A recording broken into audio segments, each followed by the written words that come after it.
안녕하세요. 8주차 노년기 신경인지장애와 상담, 돌봄에 관해서 함께 공부해 보도록 하겠습니다. 이전에는 치매라고 얘기를 했었는데 DSM-5로 오면서 치매라는 말 대신에 신경인지장애라고 그렇게 사용하고 있습니다. 이번 강의에서는 같이 치매와 신경인지장애라는 말을 같이 사용을 하도록 하겠습니다. 치매를 앓고 있는 어머니와 그 가족들이 겪는 어려움에 관해서 짧은 글을 함께 읽는 것으로 시작을 하겠습니다.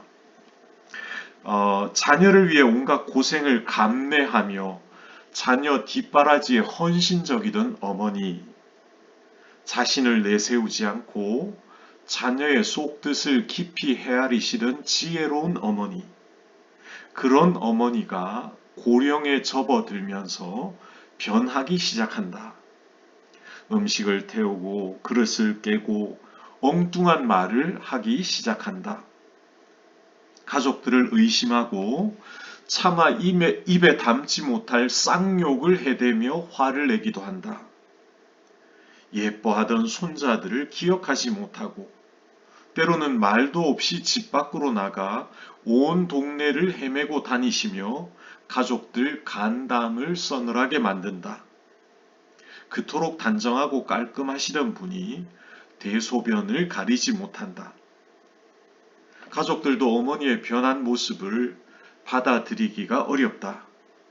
어머니는 이제 한시도 눈을 뗄 수 없을 정도로 여러 가지 문제를 일으키며 가족들을 괴롭힌다. 어머니를 간병하는 것이 고통스럽고 이로 인한 가족 간의 갈등도 커져만 간다. 마침내 집에서 간병하는데 한계를 느낀 가족들은 어머니를 노인병원에, 요양병원에 입원시키는 것을 고려하게 된다. 하지만 자식들에게 그토록 헌신적이셨던 어머니를 병원에 입원시키는 일이 마치 어머니를 버리는 것만 같아 괴롭다. 치매에 걸린 노인과 어머니와 그 가족들이 경험하는 전형적인 모습이라 할 수 있겠습니다. 치매는 인생의 황혼기에 찾아들어서 환자 개인뿐만 아니라 환자를 포함한 가족 모두를 고통 속에 몰아넣는 질병입니다. 먼저 건망증과 치매의 차이를 한번 살펴보겠습니다. 우리 선생님들 중에 건망증 때문에 또 어려움을 겪는 분이 계실 것 같은데 건망증과 치매의 차이를 보면 건망증은 생리적 뇌 현상이라는 거죠. 경험의 일부 중에 사소하고 비교적 덜 중요한 일을 잊습니다. 망각하죠. 지난번에 말씀드린 것처럼 기억과 망각에서 망각의 원인이 무엇이냐면 간섭 이론이라는 것을 말씀드렸습니다. 정보가 서로 경합을 벌이기 때문에 망각이 일어난다는 거죠. 그 간섭에는 역행 간섭도 있고 순행 간섭이 있는데 우리가 중요한 일을 막 이렇게 복잡하게 하다 보면 그에 비해서 덜 중요한 일을 망각하기도 한다는 것이죠. 그런데 건망증인 경우에는 힌트를 주거나 시간이 지나 곰곰이 생각하면 기억이 납니다. 그리고 일상생활에 지장이 없습니다. 근데 치매는 그 할머니 그림을 보시게 되면 바닥에 떨어진 열쇠를 보면서 뭐라고 말씀하시죠? 강아지야 이리 와. 그렇게 머릿속에는 강아지를 생각합니다. 치매의 특징은 경험한 사건 전체나 중요한 일도 잊어버립니다. 그리고 힌트를 주거나 나중에 생각해도 거의 기억하지 못합니다. 왜냐하면 기억에 어떤 장애가 발생하기 때문이죠. 그래서 일상생활에 지장이 있고 간호와 돌봄을 필요로 합니다. 간단하게 본 그림인데요. 한번 참고해 보시면 좋을 것 같습니다. 자, 치매의 정의입니다. 치매는 한자로 보면 어리석을 치자에 어리석을 매, 곧 어리석은 바보나 멍청이가 되는 질병을 의미합니다. DSM-5에서는 치매라는 표현 대신에 신경인지장애라고 명명합니다. 치매는 히라버 디멘스에서 유래하며 원래의 뜻은 mad, 미쳤다, 정신이 나갔다 그런 뜻이죠. 노인성 치매라고 불리는 알츠하이머병 많이 들어보셨을 것 같은데 이 알츠하이머병은 일명 노인의 에이즈라고 불린다고 합니다.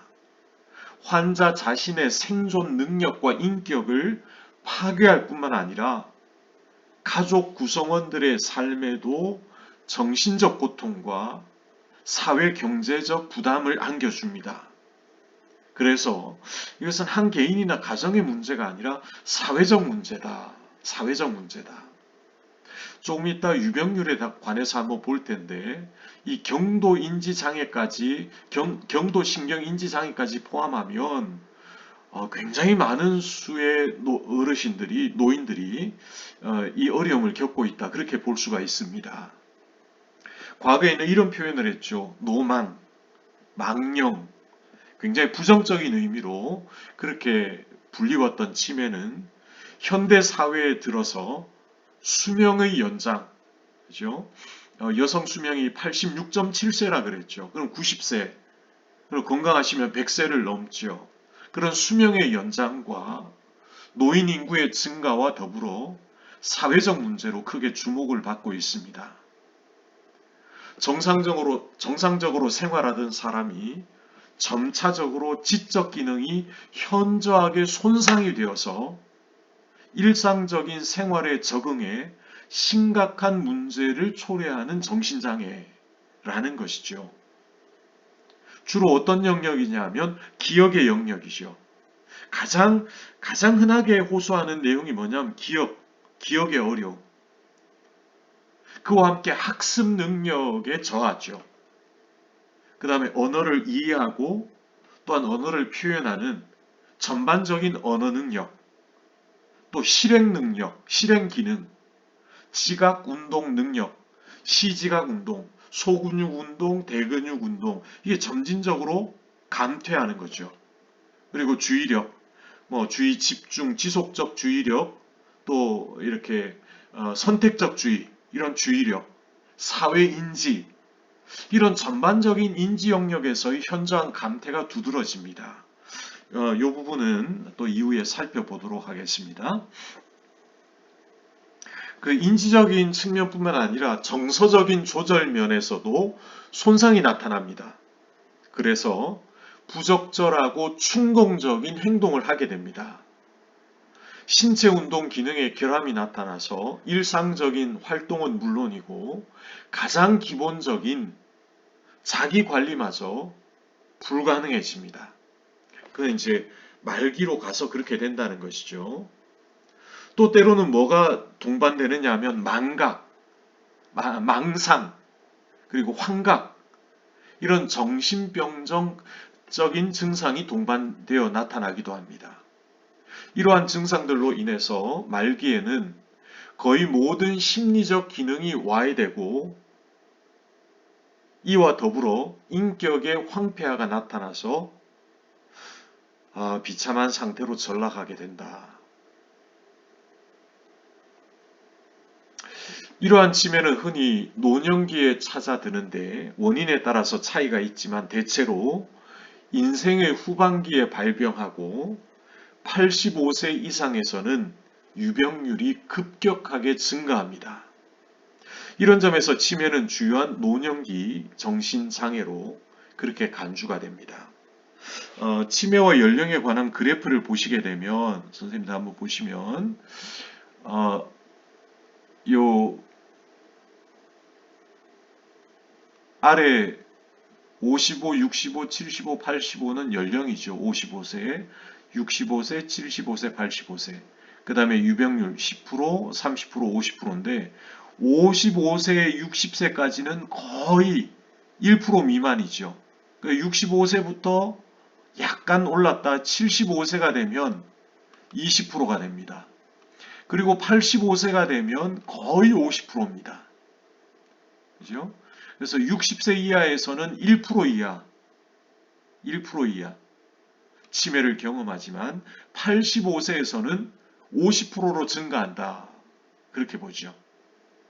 그러니까 85세 50% 이상이다. 대단한 수치죠. 자, 치매는 기본적으로 중추신경계의 손상이다. 여기 보시게 되면 우리가 중추신경계가 있고 말초신경계가 있죠.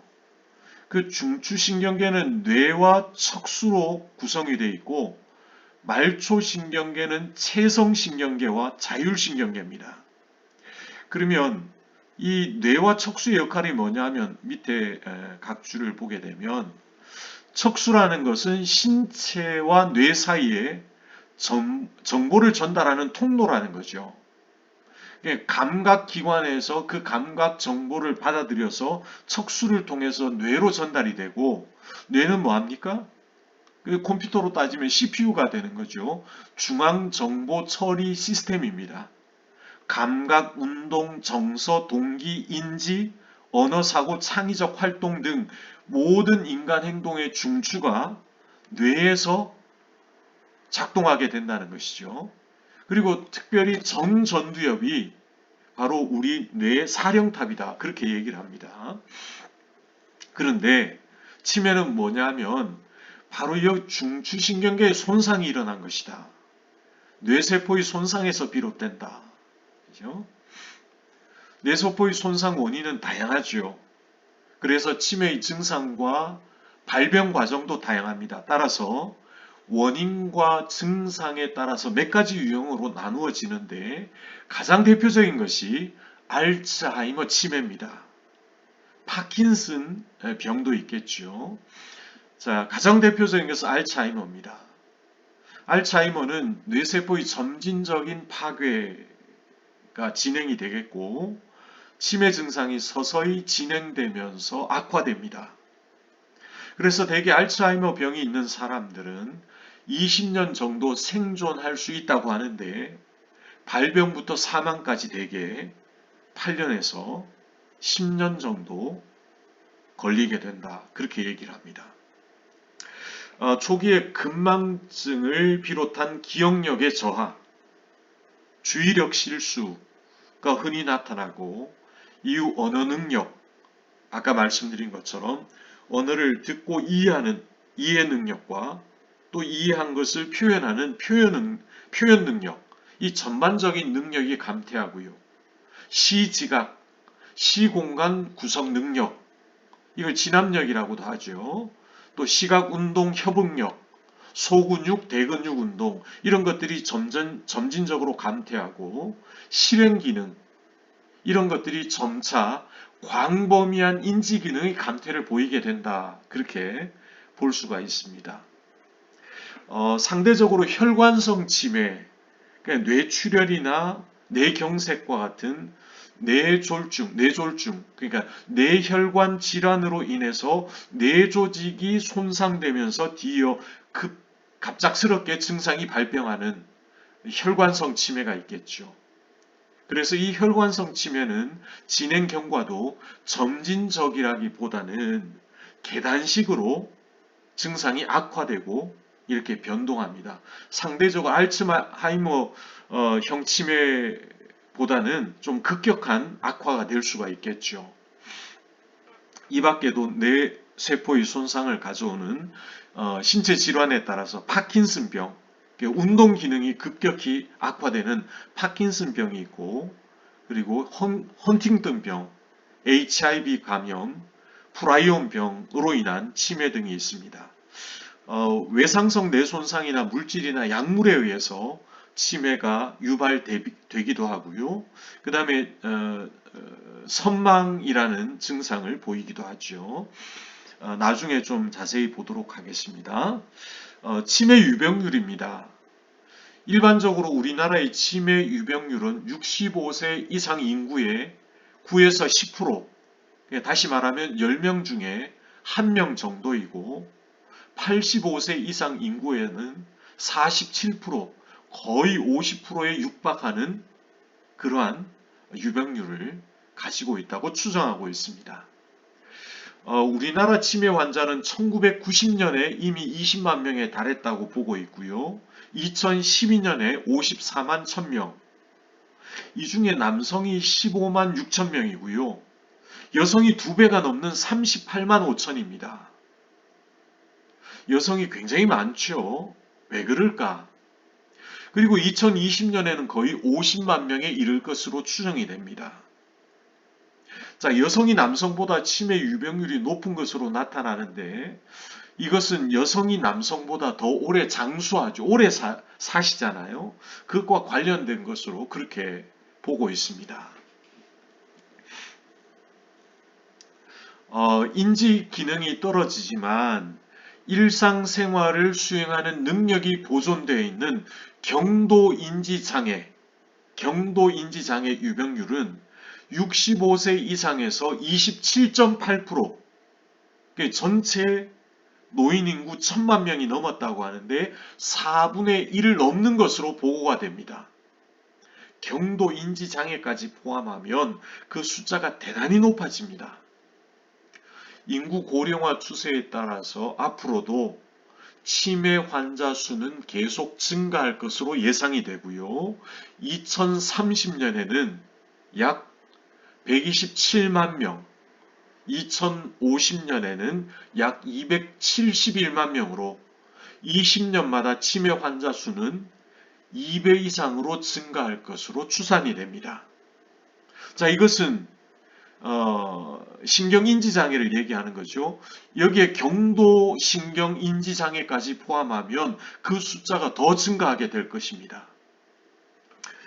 유병률로 알츠하이머형 치매가 가장 많다고 합니다. 그 다음에 혈관성 치매 유형이 많다고 그렇게 보고가 되고 있고요. 2012년 보건복지부 조사 결과에 따르면 전체 치매 환자 중에 알츠하이머 치매가 71.3%, 그리고 나머지 혈관성 치매가 16.9%, 17%고 기타 치매가 11.8% 그렇게 보고가 되고 있습니다. 아까 말씀드린 것처럼 경도 인지장애 환자 추이를 보게 되면 2025년에 297만 명입니다. 그러니까 1000만 명 중에 거의 30%가 되죠. 그리고 2030년으로 가면 368만 명입니다. 그죠? 이 5년 뒤에는. 그 다음에 2040년에는 500만이 넘고요. 2050년으로 가면 568만 명으로 그렇게 추산을 하고 있습니다. 상당히 많은 숫자죠. 그 다음에 치매 증상으로 보게 되면 치매의 핵심 증상은 뇌신경세포의 손상으로 인한 다양한 인지 기능의 감퇴를 보입니다. 그 중에 가장 첫 번째는 기억 기능이죠. 그 다음에 학습 기능입니다. 그리고 이와 더불어서 정서적인 또 행동상의 변화, 또 아까 말씀드린 정신병적 증상을 동반하기도 한다라는 것이죠. 표를 보시게 되면 진단 체크리스트 주요 신경인지장애가 있고 그 다음에 경도신경인지장애가 있습니다. 먼저 주요 신경인지장애를 보면 첫 번째, 개인은 다음 인지기능의 범주 중 적어도 하나 이상의 상당한 감퇴를 보인다. 요거 검사하는 검사가 있습니다. 뭐 기억 검사도 있고요, 인지기능 검사도 있고 다양한 검사가 있습니다. 그 첫 번째가 무엇이냐면 아까 말씀드린 기억과 학습입니다. 기억과 학습. 그 다음에 주의력입니다. 주의, 지속적 주의, 선택적 주의, 또 이렇게 주의를 이렇게 변경하는 그런 주의. 그 다음에 시각적 지각, 계획과 의사 결정, 실행 능력, 그 다음에 언어 능력, 사회적 인식, 다른 사람의 표정을 보고 그 사람의 감정을 인식하고 거기에 반응할 수 있는 사회적 인식. 이러한 기능 중에, 인지 기능 중에 하나 이상의 상당한 감퇴를 보인다. 그 다음 두 번째는 인지적 결함이 개인의 일상적인 독립생활에 방해가 됩니다. 그래서 누군가의 간호와 돌봄이 필요한 거죠. 그게 주요 신경인지장애가 되겠고요. 그 다음에 두 번째 경도신경인지장애는 자, 이러한 인지 기능의 범주 중 적어도 하나 이상의 가벼운 감퇴를 보인다. 똑같습니다. 기억과 학습, 주의, 시각적 지각, 계획과 의사결정, 실행 능력, 언어 능력, 사회적 인식. 근데 주요 신경인지장애와 차이가 뭐냐면 인지적 결함이 개인의 일상적인 독립생활에 방해가 되지 않는다는 거죠. 방해가 되지 않는다. 그래서 경도다 그렇게 보고 있습니다. 어떤 학자들에 따라서는 경도는 가볍다라고 사소하게 볼 수도 있지만 이건 중증으로 가는 관문이기 때문에 경도신경인지장애부터 조심해야 된다. 그래서 이 경도신경인지장애 시기가 치료의 골든타임이다. 그렇게 얘기를 합니다. 치료의 골든타임이다. 굉장히 중요하다는 얘기죠. 좀 더 구체적으로 보겠습니다. 치매의 주요 증상 DSM-5 2013년도에 나왔는데 개정판이 2023년도에 나왔죠. 주요 신경인지장애에 해당하는 치매는 한 가지 이상의 인지 기능에 이전보다 현저한 기능 감퇴 증거가 있고 이로 인해서 일상의 활동 수행이 어렵고 다른 사람의 도움을 필요로 하는 등 독립적인 생활이 어려워질 때 주요 신경인지장애라 그렇게 진단을 합니다. 그 첫 번째는 기억과 학습 능력이죠. 치매 환자의 인지 기능 손상 중에서 가장 흔히 나타나는 증상이 기억의 어려움과 학습 능력의 저하입니다. 자, 기억장애가 나타난 초기에는 주로 단기 기억의 저하가 나타납니다.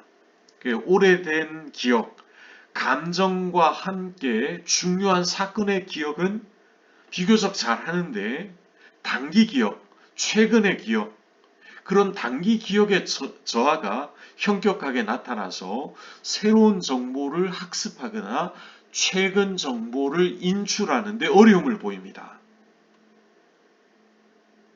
그리고 기억의 감퇴는 흔히 노년기에서 나타나는 정상인의 건망증과 비슷해서 대수롭지 않게 여겨지기도 하는데 근데 문제는 뭐냐면 시간이 지날수록 기억 감퇴는 점차 광범위하게 나타납니다.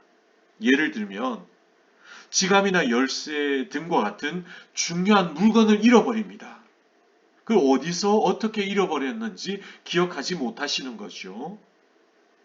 그리고 가스레인지에 음식을 요리하고 있다는 것을 잊어버립니다.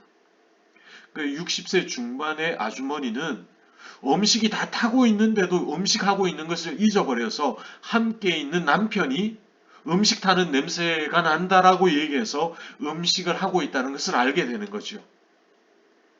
그래서 그분이 어떻게 했냐 하면 음식을 하는 중에는 그 자리를 뜨지 않는 거죠. 거기에 계속 서 있습니다. 왜? 잊어버리니까. 그죠? 기억 감퇴. 그리고 익숙한 곳에서 길을 잃어버립니다. 단기 기억의 저하가 현저하게 일어납니다. 근데 점차 진행되면서 장기 기억 장애도 진행이 된다. 자녀와 친척의 이름도 망각하고요. 심지어 자신의 이름, 생년월일, 주소, 과거의 직업까지도 망각합니다. 그리고 이제 아파트 현관에 번호키가 있는데 대개 4자리잖아요. 근데 그 4자리의 번호를 망각하는 거예요. 그래서 그 번호를 기억하지 못하니까 자기 집 문 앞에서 한참 서 있다가 결국에 못 들어가서 다른 가족의 도움을 받고 나서야 집 안에 들어가는 그런 경우를 보게 됩니다. 그죠? 점차적으로 기억 기능이 상실되게 되는데 그 초기 단계에는 단기 기억의 저하다. 단기 기억의 저하다. 그래서 많은 의사 선생님들이나 학자들이 바로 이 시기에서부터 적극적으로 치료적 개입을 해서 도움을 받게 되면 이 진행되는 것을 막을 수 있다라고 얘기를 합니다. 그죠? 그 다음 두 번째 언어 능력입니다. 언어 능력. 언어 능력의 감퇴도 주된 증상 중에 하나입니다. 초기에는 언어 기능에 미묘한 손상이 나타나서 잘 모르죠. 다른 사람이 인식하기 어렵습니다. 단어의 유창성, 그러니까 표현. 그 다음에 복잡한 언어 이해력, 이해하고 표현하는 이러한 기능들이 저하가 되죠. 예를 들어서 냉장고의 정확한 이름을 찾지 못해서 뭐라고 표현하냐면 저것 대명사를 씁니다. 그리고 거기에 대해서 설명을 하는 거예요. 냉장고라는 그 단어가 생각이 안 나서 냉장고에 대해서 설명을 하는 거예요. 대명사를 쓰거나 음식을 넣어두는 곳, 시원하게 얼리는 기계, 이렇게 사물을 대명사로 설명하거나 용도를 모호하고 장황하게 표현하는 경향이 증가를 하게 됩니다. 왜? 냉장고라는 그 단어가 생각 안 나는 거예요. 예를 들면. 그 다음에 실어증입니다. 실어증. 사람과 사물의 이름을 말하는데 어려움을 겪습니다. 그래서 말이 모호하고 장황하고 빙빙 둘려서 말하는 그것, 그런 일, 그 대명사를 지나치게 자주 사용하고 그 단어가 생각나지 않는 거예요. 이름이 생각나지 않고 거기에 대해서 그냥 모호하게 설명하는 거죠. 그게 실어증입니다. 그리고 초기를 지나서 중기 이후에는 점차 언어 장애가 심해져서 부적절한 언어 표현이 많아지게 되고 특히 발음이나 뜻은 유사하지만 용도가 전혀 다른 단어들을 부적절하게 사용하는 경우가 자주 나타납니다. 그러면 의사소통에 어려움을 겪게 되겠죠.